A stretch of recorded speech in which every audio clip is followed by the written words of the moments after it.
Le ministre des Postes, Télécommunications et Numériques, Augustin Kibasa Maliba, a reçu le mercredi 30 octobre l'ambassadrice des États-Unis d'Amérique en République démocratique du Congo, Lucie Tamlin, avec laquelle il a abordé plusieurs questions, dont celle de la connectivité.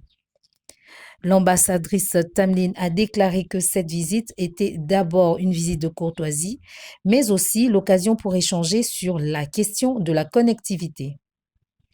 Les deux autorités ont également échangé sur les priorités du gouvernement congolais, surtout l'extension du réseau et les opportunités pour les services des citoyens, mais aussi la vision de la République démocratique du Congo en tant que centre de connectivité pour l'Afrique au regard de sa position stratégique du nord au sud, de l'est à l'ouest.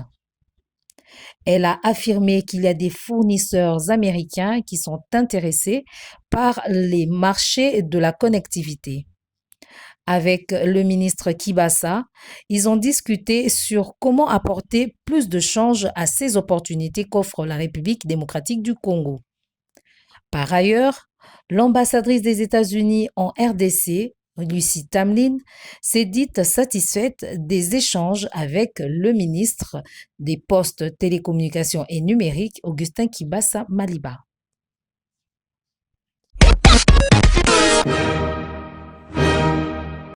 Organisée par l'Agence nationale pour la promotion de l'industrie, ces assises de 4 jours se tiennent à Lubumbashi dans la province du Haut-Katanga.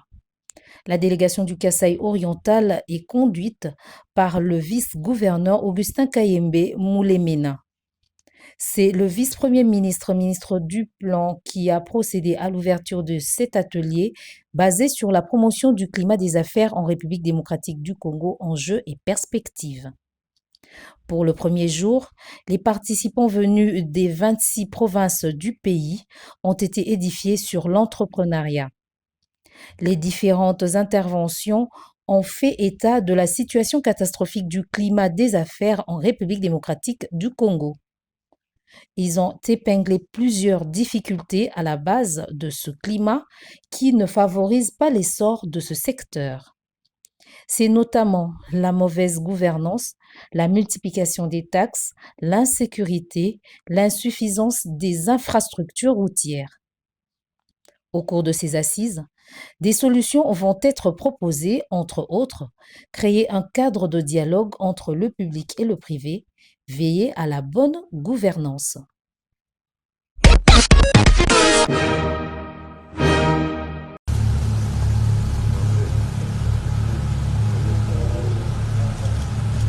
Je vous remercie également I thank you pour also les discussions que nous avons eues ce jour, for the good discussions we have held today, des discussions très enrichissantes et très prometteuses very useful discussions that promise a lot, qui ont tourné essentiellement autour du processus de paix, Which- cette paix que nous voulons which pour notre turn région. around the issue of peace, peace which we all like to have.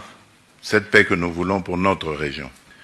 Je repars avec l'espoir que ce que nous nous sommes dit va se concrétiser et je compte sur vous, sur votre sagesse pour que tout ce que nous nous sommes dit That se what we have réalise. said, what we have talked amongst ourselves shall be done.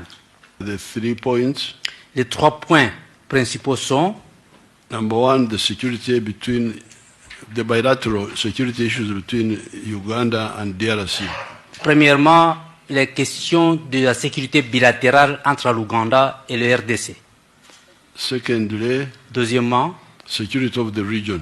la sécurité de la région. Thirdly, Troisièmement, the issue of petroleum in Lake Albert. la question du pétrole dans le lac Albert.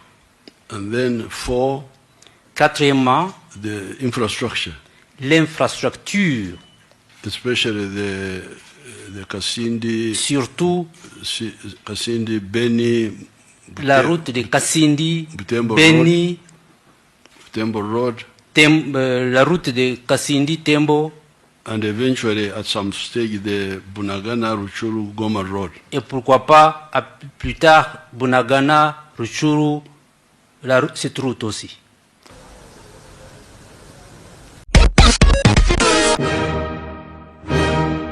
Le ministère de l'Intérieur, aussitôt saisi, son Excellence, Madame la vice-ministre Eugénie Tchiela, a pris son bâton de commandement pour descendre et se rendre compte de la situation. Effectivement, le constat était amer, l'avion presque calciné, l'équipage décédé.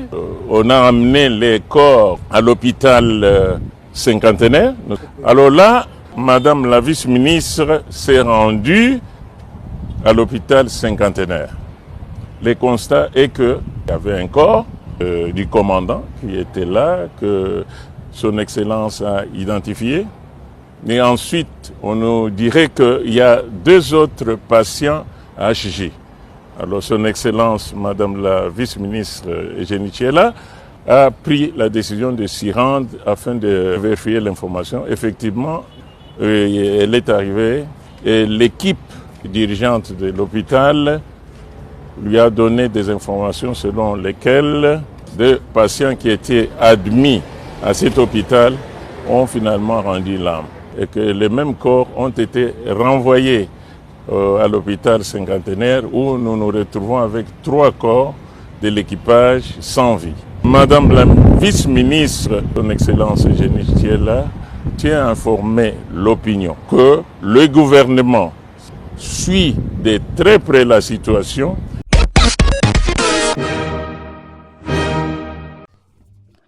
Mercredi 30 octobre, le ministre de la Santé, Hygiène et Prévention sociale, Roger Kamba, a participé au colloque organisé par le Commissariat général à l'énergie atomique pour célébrer le 65e anniversaire sous le thème rayonnement ionisant et pharmacie nucléaire, fer de lance de la lutte contre le cancer en République démocratique du Congo.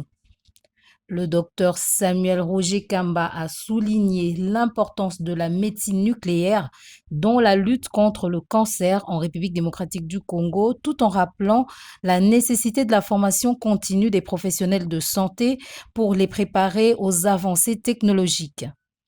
Il a également lancé un appel à tous les acteurs impliqués pour unir leurs efforts dans cette lutte noble.